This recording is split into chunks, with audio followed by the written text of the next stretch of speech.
ఇవాళ ఆలు ఫ్రై చేస్తున్నాను. ఎలా చేయాలో చూపిస్తాను మీకు సింపుల్ మెథడ్లో. చూడండి. హాయ్ అండి అందరికీ. ఇవాళ వచ్చేసి నేను ఆలుగడ్డ ఫ్రై చేస్తున్నాను. దానికి కావాల్సిన పదార్థాలు: ఆలుగడ్డ 1/2 kg ఇలా కోసి కట్ చేసుకొని వాటర్లో కడిగి ఇట్లా ఉడబోసుకున్నాను. 3 ఆనియన్స్ ఇట్లా చాప్ చేసుకున్నాను. వెల్లుల్లి, కారం 3 స్పూన్ల కారం వేసి వెల్లుల్లి వేసి నూరుకున్నాను. పచ్చిమిర్చి ఒక 4 ఇట్లా సన్నగా కట్ చేసి పెట్టుకున్నాను. కరివేపాకు. ఇంకా ఇప్పుడు తయారు చేసే విధానం: బాండి పెట్టుకొని స్టవ్ వెలిగించి సింపుల్గా చెప్తానండి. చాలా ఈజీగా అయిపోతుంది. ఈ మెథడ్లో చేస్తే మీకు చాలా బాగుంటుంది. చూడండి, చాలా బాగుంటుంది.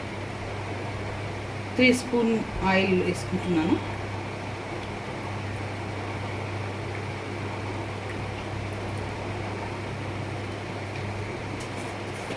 జీలకర్ర 1 స్పూను,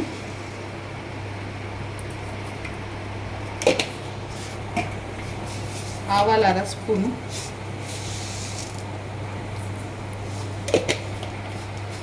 వేసుకొని కాగనివ్వాలి. ఇది కాగిందండి. ఇప్పుడు ఆనియన్ వేసుకుంటున్నాను.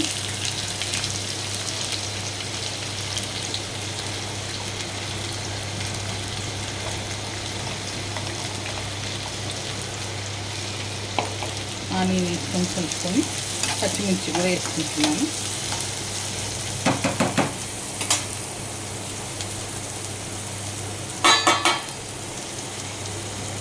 బ్రౌన్ కావాలండి.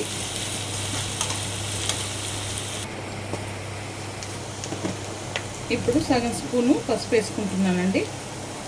సగం స్పూను పసుపు, ఒక 2 చెంచాల సాల్ట్,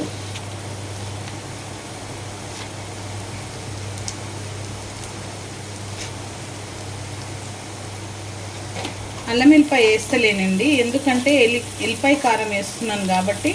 సో అల్లం వెల్లిపాయ వేయాల్సిన అవసరం లేదు దీంట్లో. మీకు ఇష్టం ఉంటే వేసుకోండి, నేనైతే వేస్తలేను. ఓకే, వేసుకుంటున్నానండి.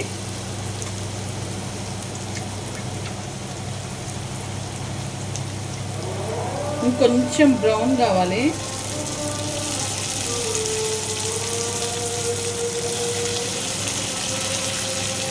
కరివేపాకు వేసుకొని కలుపుకోవాలి. అండి, ఎల్లిపాయ కారం వేస్తున్నాను. ఎల్లిపాయ కారం వేసి బాగా కలుపుకోవాలి.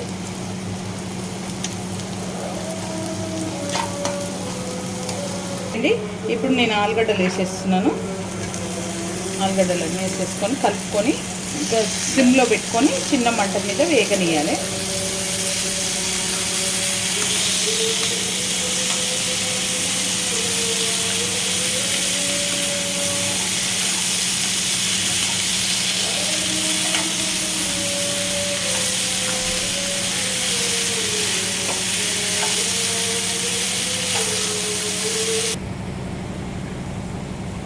ఒక స్పూన్ ధనియాల పొడి వేస్తున్నానండి, బాగుంటుంది ఫ్లేవరు.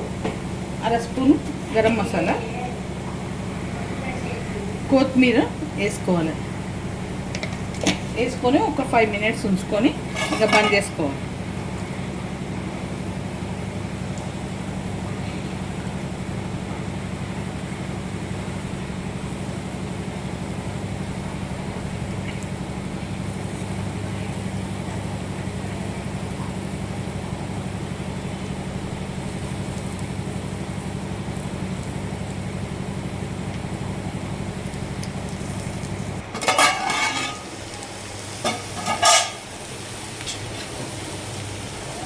ఓకే అండి, ఈ ఆలు ఫ్రై అయిపోయిందండి. మీరు కూడా ఇంట్లో ట్రై చేయండి, చాలా బాగుంటుంది. ఈ డిష్ కనుక మీకు నచ్చితే లైక్ చేయండి, షేర్ చేయండి, కామెంట్ చేయండి, సబ్స్క్రైబ్ చేయండి. ఇది పప్పుచారు అంచుకైనా పప్పు అంచుకైనా